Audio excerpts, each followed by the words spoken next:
우린 지난 시간에 요한복음 4장에 등장하는 사마리아 수가성 여인과 예수님과의 만남에 대한 말씀을 살펴보면서 먼저 편견을 넘는 진정한 사랑의 시작에 대한 말씀을 나눴습니다.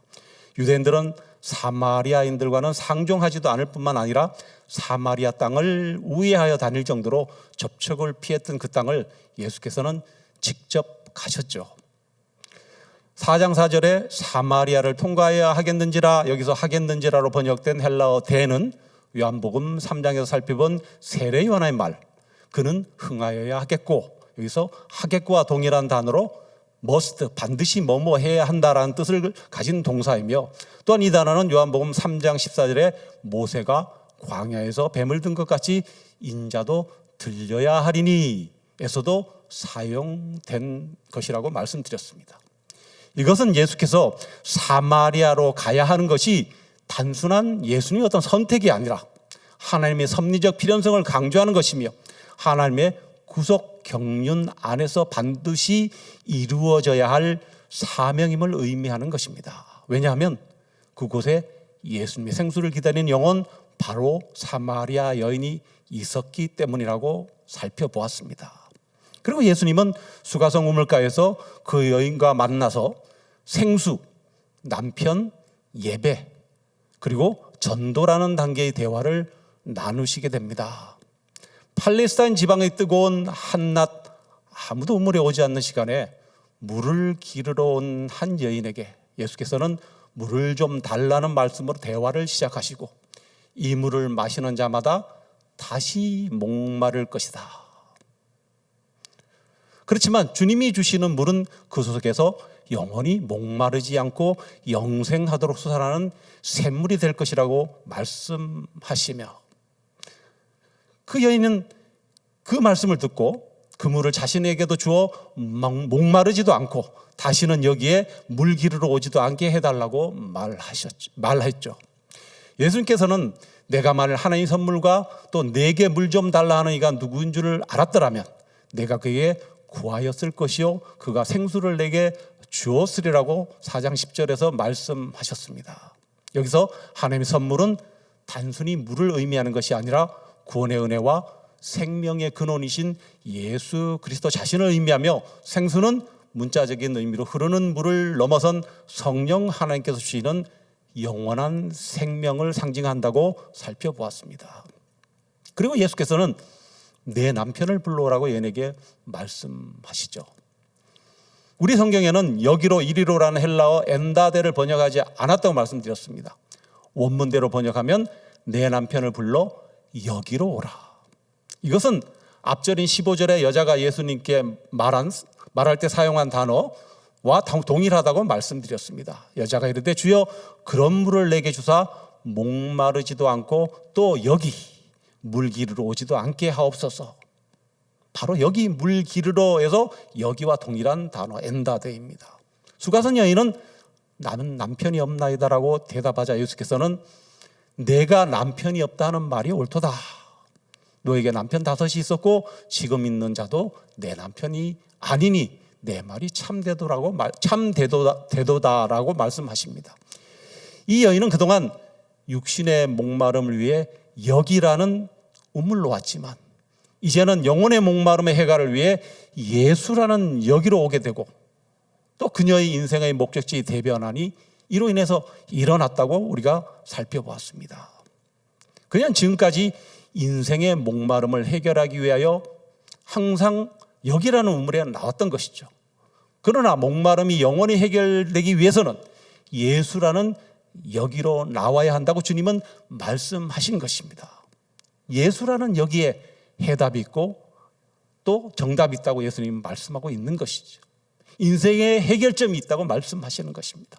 이것이 지난 시간에 살펴본 예수님과 사마리아 여인과의 대화 중에서 생수와 남편에 관한 부분이었습니다. 네 번째로 예배에 관한 말씀을 나눈 것을 살펴보도록 하겠습니다. 예수님과 사마리아 수가성 우물가 여인 사이의 대화 중에 예배와 전도에 대한 묵상입니다. 이제 예수님과 수가성 여인의 대화는 예배로 이어지죠. 4장 19절에서 20절에 여자가 이르되 주여 내가 보니 선지자로소이다. 우리 조상들은 이 산에서 예배하였는데 당신들의 말은 예배할 곳이 예루살렘에 있다 하더이다. 여인의 이 고백은 예수님을 단순한 유대인이 아닌 하나님께로부터 온 특별한 분으로 인식하기 시작했음을 보여줍니다. 내가 보니 선지자로소이다. 그래서 내가 보니의 헬라어 테오레오는 눈으로 인지하다, 분별하다, 확인하다라는 의미를 갖는 단어인데 그것은 경험에 의해 깨닫게 되었음을 뜻하는 단어입니다. 이것은 수가성 여인이 예수님과 대화하면서 이분이 선지자이심을 깨닫게 되었음을 말하고 있는 것입니다. 또한 이것은 그녀의 관심이 육적인 것에서 영적인 것으로 바뀌는 중요한 전환점임을 말씀하고 있습니다. 수가성 여인은 여기서 갑자기 뜬금없이 예배 이야기를 꺼냅니다. 우리 조상들은 이 산에서 예배하였는데 당신들의 말은 예배할 곳이 예루살렘에 있다 하더이다. 수가성 여인이 예수께 이렇게 묻는 것이죠. 내가 체험해 보건대 당신은 선지자입니다. 그렇다면 우리가 어디서 예배를 드려야 할까요? 예전에 우리 조상들은 이 산에서 예배를 드렸는데 오늘날에는 예배 드리는 장소가 없습니다. 유대인들이야 예루살렘에서 드리겠지만 우리에게는 그런 예배 장소가 없습니다. 여기서 여인이 말한 이 산은 그리심산입니다. 많은 사람들이 이스라엘의 예배 장소로 예루살렘을 생각합니다. 그러나 사마리아인들은 그리심산을 예배 장소로 규정하고 있었습니다. 즉 유대인들은 예루살렘에서 예배를 드려야 한다고 생각하지만 사마리아인들은 그리심산에서 반드시 예배를 드려야 한다고 생각하고 있었다는 것입니다. 우리는 예수님과 이 여인과의 대화에서 이 부분에 대하여 조금 더 성경적으로 이해해야 할 필요가 있는 것입니다. 그것은 예루살렘이 최초의 예배 장소가 아니라 그리심산이 최초의 예배 장소였다고 할 수 있기 때문에 그렇습니다. 다시 말하면 예루살렘에서 하나님께 예배를 드리기 훨씬 전부터 그리심산에서 이미 하나님께 예배를 드려왔다는 사실입니다. 창세기 12장에는 아브라함이 고향을 떠나 하나님께서 지시하신 땅으로 간 기록이 있습니다.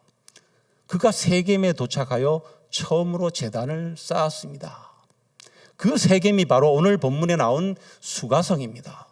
세겜, 즉 수가라는 장소야말로 이스라엘 백성의 선조인 아브라함이 하나님의 이름을 처음으로 불렀던 장소인 것입니다. 그리고 그 후에 하나님께서는 신명기 11장 29절에서 다음과 같이 말씀하시죠. 내 하나님 여호와께서 내가 가서 차지할 땅으로 너를 인도하여 들이실 때에 너는 그리심산에서 축복을 선포하고 에발산에서 저주를 선포하라. 그리고 이 말씀은 출애굽한 이스라엘 백성들과 여호수아가 가나안 땅에 입성한 후에 이루어집니다. 여호수아서 8장 32절 33절에 온 이스라엘과 장로들과 관리들과 재판장들과 본토인뿐 아니라 이방인까지 여호와의 언약궤를 맨 레위 사람 제사장들 앞에서 그의 좌우에 서되 절반은 그리심산 앞에 절반은 에발산 앞에 섰으니 이는 전에 여호와의 종 모세가 이스라엘 백성에게 축복하라고 명령한 대로 함이라. 그러나 그 후 남북 분열 왕국 시대가 되면서 북이스라엘의 왕 여로보암이 베델과 단에 어린 송아지 우상을 만들어 섬기도록 했습니다. 또한 주전 4세기경에 그리심산에 성전이 세워졌습니다. 그러나 유대인들은 이것이 율법을 범하는 것이라고 지적하면서 유대 하스모니안 왕조의 요한 힐카누스가 주전 113년경에 이 성전을 완전히 파괴해버렸습니다. 그래서 사마리아인들은 유대인들을 더 혐오하게 되었습니다. 예수님 당시에 사마리아 사람들은 언젠가 그리심산에서 예배를 드릴 것이라고 기대하고 있었고 이런 역사적 의미를 알고 있었던 수가성 여인은 타락한 예루살렘 예배가 아니라 언젠가 그리심산에서 조상 때부터 약속된 축복의 예배, 참된 예배를 기억하며 기다리고 있었던 것입니다. 이런 말씀의 배경 속에서 수가성 여인은 인생의 참된 주인을 참된 예배로 연결시키고 있습니다. 말하자면 그녀가 목이 마르도록 찾고 찾았던 인생의 참 주인이란 다름 아닌 참 예배였음을 본문은 말하고 있는 것입니다.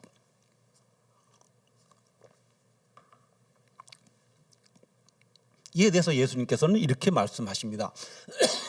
요한복음 4장 21절에서 22절에 예수께서 이르시되 여자여 내 말을 믿으라. 이 산에서도 말고 예루살렘에서도 말고 너희가 아버지께 예배할 때가 이르리라. 너희는 알지 못하는 것을 예배하고 우리는 아는 것을 예배하노니 이는 구원이 유대인에게서 남이라. 예수님이 하신 말씀, 여자여 내 말을 믿으라. 너희가 이 산에서도 말고 예루살렘에서도 말고 아버지께 예배할 때가 이르리라는 이 말씀은 장소의 얽매인 구약적인 예배 시대를 넘어서 새로운 예배 시대가 도래했음을 선언하시는 것입니다. 그리고 예수님께서는 너희, 즉 사마리아인들의 예배와 우리, 즉 유대인의 예배에 대해서 이렇게 말씀하시죠. 너희는 알지 못하는 것을 예배하고 우리는 아는 것을 예배하노니 이는 구원이 유대인에게서 남이라. 여기서 너희는 알지 못하는 것을 예배한다라는 예수님 말씀은 하나님의 마음과는 전혀 관계없이 자신들의 생각에 기쁘고 좋은 대로 행하는 자기들을 위한 사마리아인들의 예배를 예수님께서 정죄하신 것입니다. 즉 그들의 생각대로 조작되고 고안된 자의적이고 의식과 형식을 무시하고 자기들의 마음만을 중요시한 예배, 하나님의 뜻을 전혀 알지 못하고 행하는 무의미한 예배를 말씀하신 것입니다. 그들은 자기들 중에서 택한 사람을 산당의 제사장으로 세우고 그 산당에서 자기들을 위하여 제사를 드리게 하였으며 또한 그들은 여호와도 경외하고 동시에 어디서부터 옮겨왔든지 그 민족의 풍속대로 그들의 신들도 섬겼습니다. 반면에 우리는 아는 것을 예배한다는 예수님의 말씀은 유대인의 예배를 말씀하는데 유대인들은 사마리아인들과는 대조적으로 하나님의 말씀에 따라 형식과 의식, 즉 장소, 시간, 절차, 방법 등을 중요시하는 예배를 드린 것을 말씀합니다. 그리고 이는 구원이 유대인에게서 나오기 때문이라고 말씀하시는데 하나님은 구원을 위하여 유대인들을 택하셨으며 메시아를 그 유대인 여인 마리아를 통해 나게 하시고 그 메시아를 통하여 세상을 구원하신다는 중요한 구속사적 신학의 진리를 재확인하신 것입니다. 이는 구약의 언약과 메시아의 계보가 유대인에게서 이어져 왔음을 의미합니다. 예수께서는 분명히 예배는 장소가 문제가 아니라고 말씀합니다. 장소가 아니라 영과 진리로 예배하는 때가 온다고 말씀하신 것입니다. 그리고 그것이 곧 이때, 지금이라고 얘기하십니다. 23절에 아버지께 참되게 예배하는 자들은 영과 진리로 예배할 때가 오나니 곧 이때라. 아버지께서는 자기에게 이렇게 예배하는 자들을 찾으시느니라. 그분은 예배에 대하여 완전히 새로운 정의를 내리신 것입니다. 그것은 영과 진리로 드리는 예배였습니다. 더 이상 예배는 장소와 공간의 문제가 아니라 어떻게 드리느냐가 문제였습니다. 예수님의 새로운 예배 시대가 도래하였음을 선포하신 것입니다. 여기서 영으로 드리는 예배란 우리의 영혼, 내면의 깊은 곳으로부터 드려지는 예배를 의미합니다. 형식이나 외적인 모습이 아닌 진정한 마음과 성령의 인도하심을 따라 드려지는 예배입니다. 성령의 조명 없이는 진정으로 하나님을 예배할 수 없다는 것입니다. 또 진리로 드리는 예배는 예수 그리스도께서 요한복음 14장 6절에 내가 곧 길이요 진리요 생명이니 라고 말씀하셨듯이 진리가 되시는 예수 그리스도 안에서 드려지는 예배를 의미합니다. 또한 하나님의 말씀에 기초하고 우리의 삶이 하나님의 진리에 순종하는 예배를 말합니다. 위선이나 거짓이 아닌 진실되고 성실한 예배를 드릴 것을 말씀하는 것입니다. 하나님은 물질적인 존재가 아니시기에 영이신 하나님께는 영적으로 예배해야 하는 것입니다. 육신적인 감각이나 눈에 보이는 장소에 얽매이지 않고 우리의 영혼과 마음이 하나님께 집중될 때 진정한 예배가 된다는 것입니다. 하나님께 대한 예배는 성령 안에서 진리 안에서 드려져야 하고 또 심령으로 진실하게 드려야만 합니다. 즉 참된 예배는 단순히 형식적으로 드리는 것이 아니라 성령의 충만함 속에서 오직 예수 그리스도를 통하여 그리고 그분의 말씀인 진리 안에서 우리는 그 예배를 드리는 것, 전 존재적인 우리의 반응을 말씀합니다. 이것은 우리의 생각, 감정, 의지, 행동 등 모든 것을 포함하여 하나님께 드리는 총체적인 반응이라고 할 수 있습니다. 하나님과 인격적인 관계에서 비롯된 전인격적인 반응이기도 합니다. 이를 예수께서는 하나님은 영이시니 예배하는 자가 영과 진리로 예배할지니라고 말씀하신 것입니다. 그리고 하나님께서는 이렇게 예배하는 자를 찾으신다고 하셨습니다. 우리는 어떻습니까? 예배를 무엇이라고 생각합니까? 저는 또 무엇이라고 생각했을까요? 주일에 교회에 와서 앉아 드리는 예배도 예배입니다. 그러나 예수님은 예배의 장소나 시간을 넘어 우리의 삶의 모든 순간이 예배가 될 수 있음을 보여주셨습니다. 예배는 우리가 주님께 무엇을 얻어내기 위해 드리는 것이 아니라 사마리아 여인처럼 우리의 삶 속에서 문제를 해결해 주신 하나님께 감사와 감격을 올려드리는 것입니다. 우리가 어떤 장소에 있든 무엇을 하든 우리의 마음이 성령으로 충만하고 예수 그리스도 중심이며 하나님의 말씀에 순종할 때 그것이 바로 하나님이 기뻐하시는 참된 예배가 된다는 것입니다. 우리는 과연 우리의 전심과 진심을 다하여 하나님을 만나고 그분께 영광 돌리는 예배를 드리고 있는지, 또한 우리의 삶 자체가 살아있는 예배가 되고 있는지 이 시간 저와 여러분 돌아보기를 원합니다.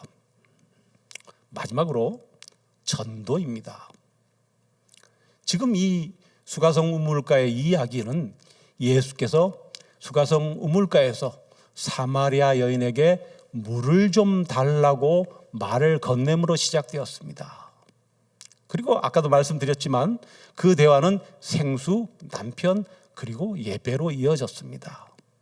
그리고 여자가 동네 사람들에게 증언하고 그들을 주님께로 인도하여 그들이 주님을 믿는 사건으로 마무리가 됩니다. 예수께서는 자신이 그리스도이심을 드러내셨습니다.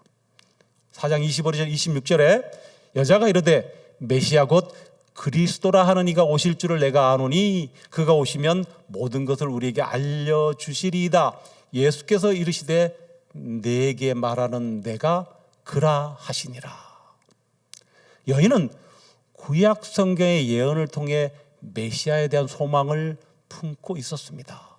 그리고 그녀의 영적인 갈망은 점점 더 커져가고 있었던 것입니다.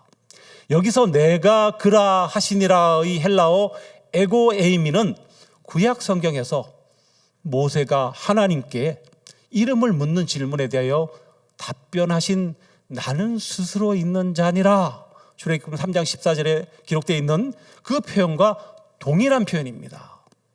이는 예수께서 바로 자신이 구약에서 예언된 메시아 즉 그리스도이심을 분명히 선포하신 것입니다. 이 선포는 사마리아 여인에게만 주어진 특권적인 계시였습니다. 그 말을 들은 여인은 물동이를 버려두고 마을로 달려갑니다. 4장 28절에 30절에 여자가 물동이를 버려두고 동네로 들어가서 사람들에게 이르되 내가 행한 모든 일을 내게 말한 사람을 와서 보라 이는 그리스도가 아니냐 하니 그들이 동네에서 나와 예수께로 오더라. 여기서 물동이를 버려두다의 버려두다 헬라어 아피에미는 버리다 포기하다라는 의미로 그녀의 삶의 중심이 바뀌었음을 성경은 암시하고 있습니다.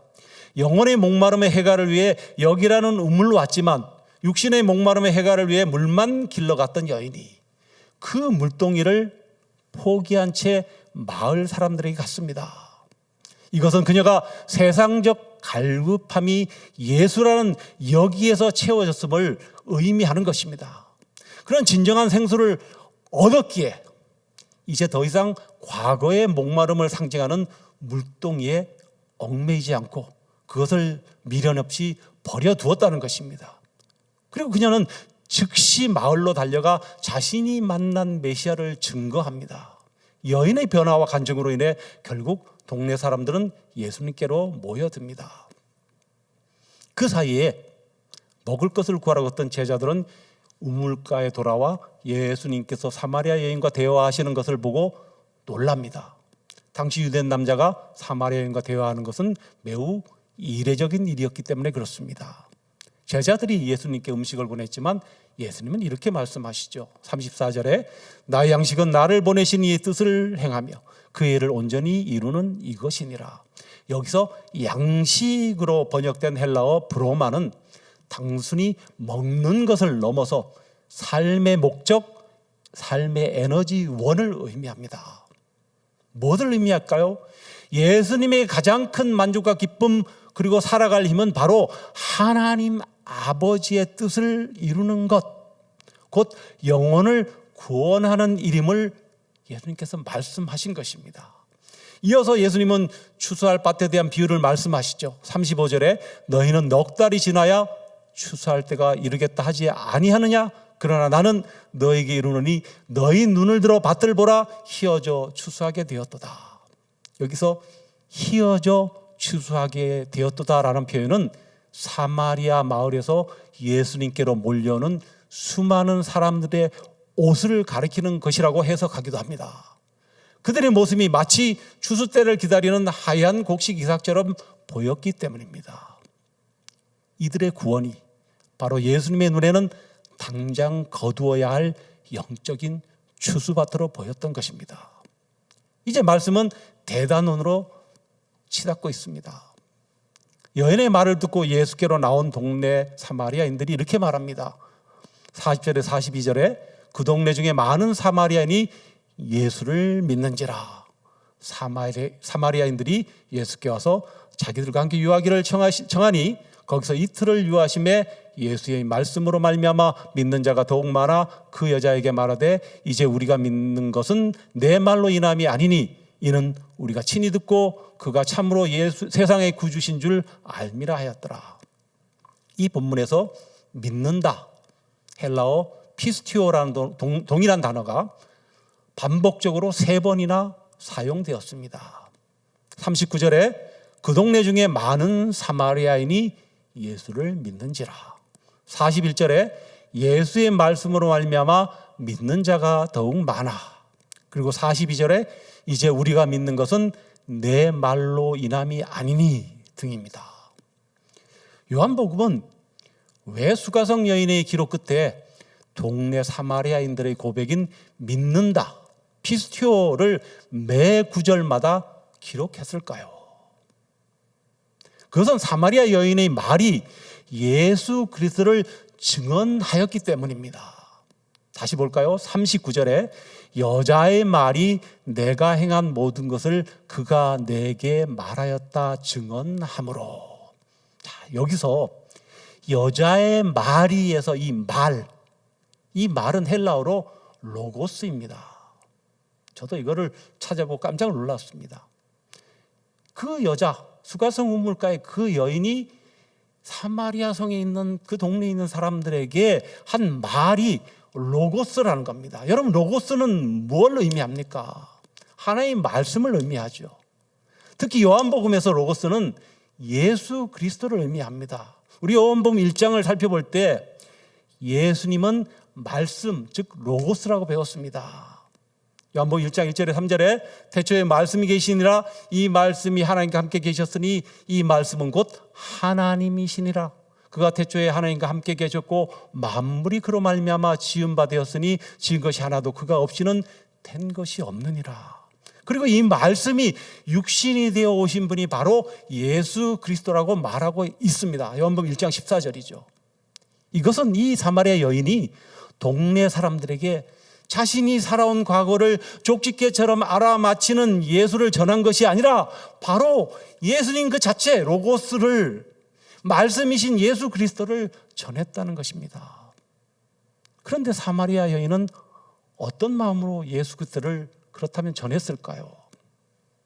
여자의 말이 내가 행한 모든 것을 그가 내게 말하였다 증언함으로 그 동네 중에 많은 사마리아인이 예수를 믿는지라. 이 39절에 여기서 여자의 말이 내가 행한 모든 것을 그가 내게 말하였다 증언함으로. 이 증언함으로 이 헬라어 동사는 말티레오입니다. 말티레오. 그리고 이 단어의 어원은 말투스, 법정 용어이기도 합니다. 목격자, 증인입니다.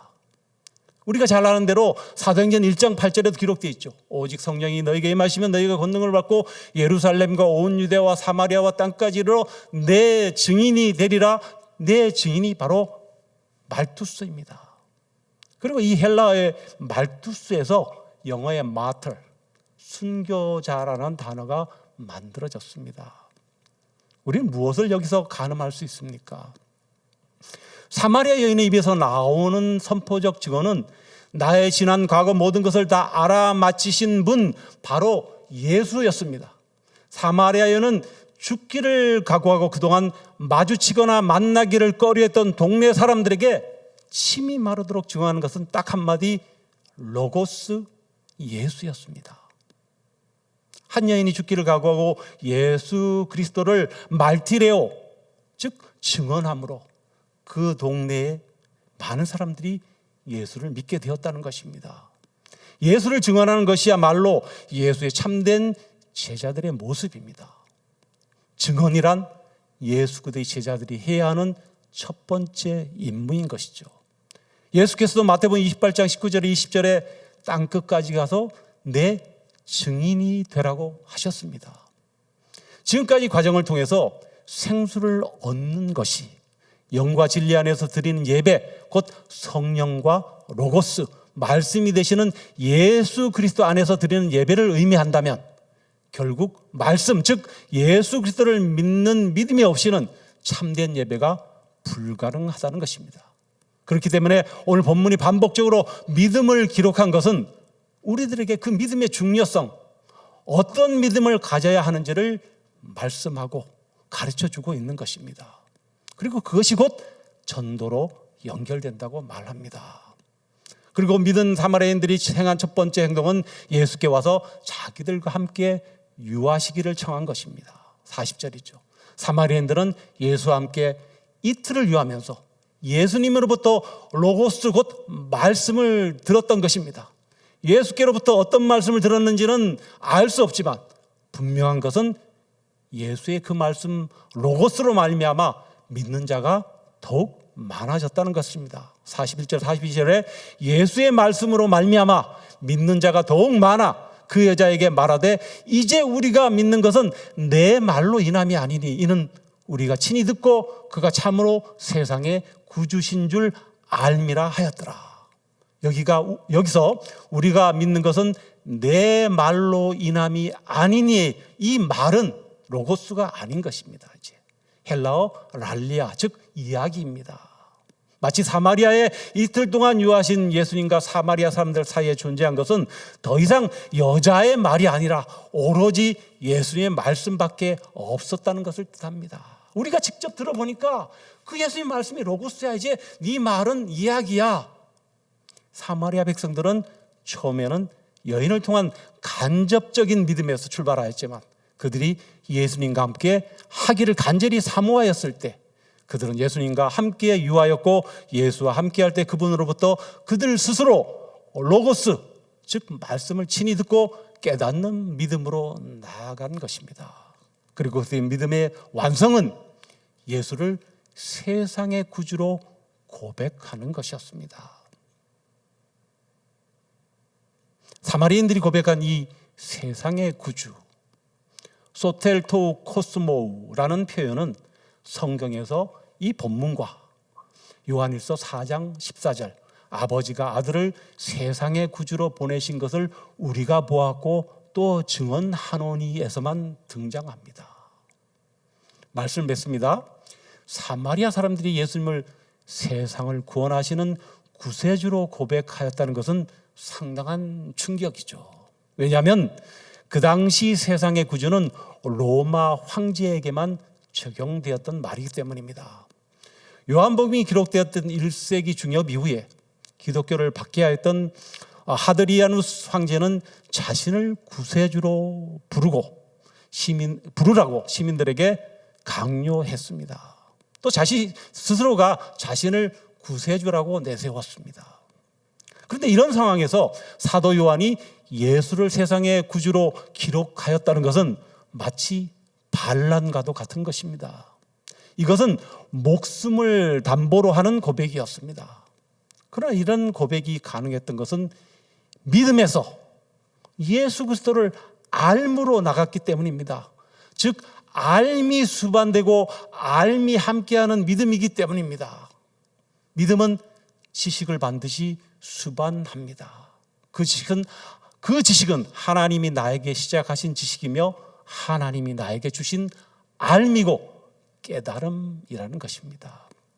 오늘 우리는 요한복음 4장을 통해 예수님께서 이렇게 어떻게 우리의 깊은 영적인 목마름을 채우시는지, 그리고 그 생수가 우리의 삶을 어떻게 변화시키고 다른 사람들에게 흘러가게 하는지를 살펴보았습니다.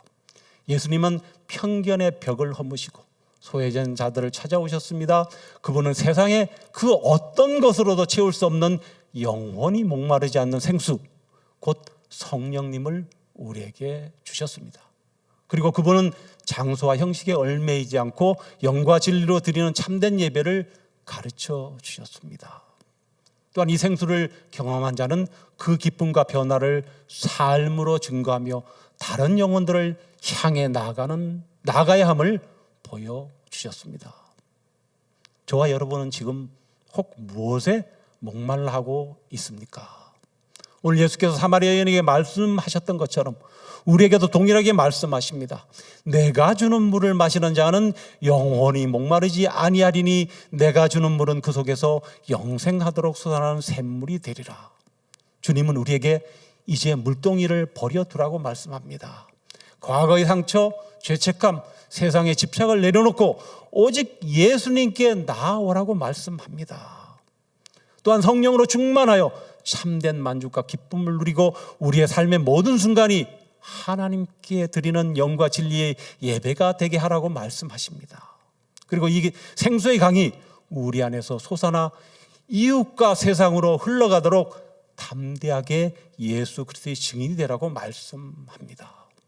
오늘 말씀을 통하여 목마른 영혼들이 주님께로 나와 참된 생수를 마시고 영원한 생명을 얻게 하는 축복의 통로가 되기를 다짐하는 저와 여러분 되시기를 간절히 소원합니다.